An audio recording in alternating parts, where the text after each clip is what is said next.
வந்து ஒரு வாழைப்பழம் அறுவடை வீடியோ வந்து போட்டிருக்கேன். அதுவும் வந்து எங்களுடைய தோட்டத்தில் உள்ளதான். மாதிரி ஒர்க் வந்து உங்கள் வீட்டில் உங்களுக்கு பண்ண பிடிக்கும் அப்படின்னா கமெண்ட் பண்ணிக்கோங்க. நானும் வந்து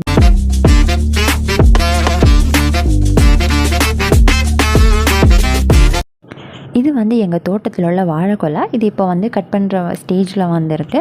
ஸோ நாங்கள் இது வந்து எப்படி கட் பண்ணுவோம் அப்படின்னா, இதில் வந்து ஒரு பழம் வந்து எல்லோ கலர் ஆனதுமே அப்படின்னா பழுத்த அந்த ஸ்டேஜ் ஆனதுமே நாங்கள் வந்து ஓகே இது வந்து கட் பண்ண வேண்டிய ஸ்டேஜ் அப்படின்னு சொல்லிட்டு கட் பண்ணுவோம். அண்ட் இப்படி பார்த்து கட் பண்ணி வச்சோன்னா எல்லா பழமுமே வந்து சீக்கிரமாக ஈஸியாக வந்து பழுத்துடும். இதுக்கு முன்னாடி நான் இதே மாதிரி வந்து ஒரு வாழைப்பழம் அறுவடை வீடியோ வந்து போட்டிருக்கேன். அதுவும் வந்து எங்களுடைய தோட்டத்தில் உள்ளதான். இதுவுமே வந்து எங்கள் தோட்டத்தில் உள்ளதான்.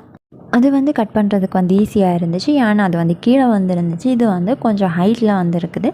ஸோ வந்து கட் பண்ணுறதுக்கு கொஞ்சமே டிஃபிகல்ட்டியாக இருக்குது. வீட்டில் வந்து ஒரு வேலை வந்து பண்ணிட்டோன்னா அதுக்கு அடுத்து செய்யும் அதே வேலை வந்து வர டைம் நம்மள தான் வந்து செய் அப்படின்னு சொல்லிட்டு என்ன செய்வாங்க, ஃபோர்ஸ் பண்ணுவாங்க. ஸோ அதே மாதிரி தான் அன்னைக்கு கட் பண்ணது வந்து நானே வந்து இன்ட்ரெஸ்ட்டாக போய் கட் பண்ணேன். இந்த வாழைப்பழத்தில் வந்து வாழைக்கொலை வந்த டைமில் வந்து கட் பண்ணு அப்படின்னு சொல்லிட்டு ஃபோர்ஸ் பண்ணி அனுப்புனாங்க.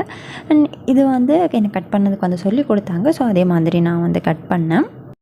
இது வந்து ஹைட்டில் வந்து இருக்கிறதுனால இந்த கொலையில் வந்து கட் பண்ண முடியாது அப்படின்னா கொலைக்கு அந்த மேலே வந்து கட் பண்ண முடியாது.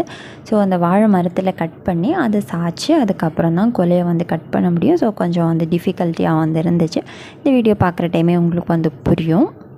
இதே மாதிரி ஒர்க் வந்து உங்கள் வீட்டில் உங்களுக்கு பண்ண பிடிக்கும் அப்படின்னா கமெண்ட் பண்ணிக்கோங்க. நானும் வந்து தெரிஞ்சுக்கிறேன். எனக்கு இதே மாதிரி ஒர்க் எல்லாமே வந்து பண்ணுறதுக்காக பிடிக்கும்.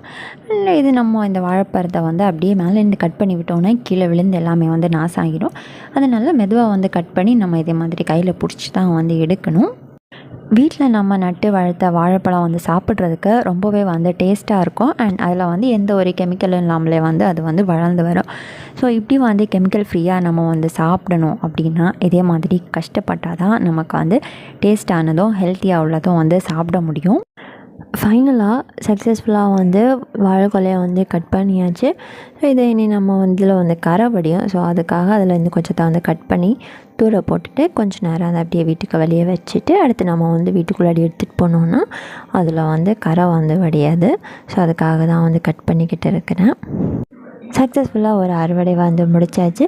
ஸோ இந்த வீடியோ இவ்வளோ தான். இனி அடுத்த அறுவடை வீடியோவில் மீண்டும் சந்திக்கலாம்.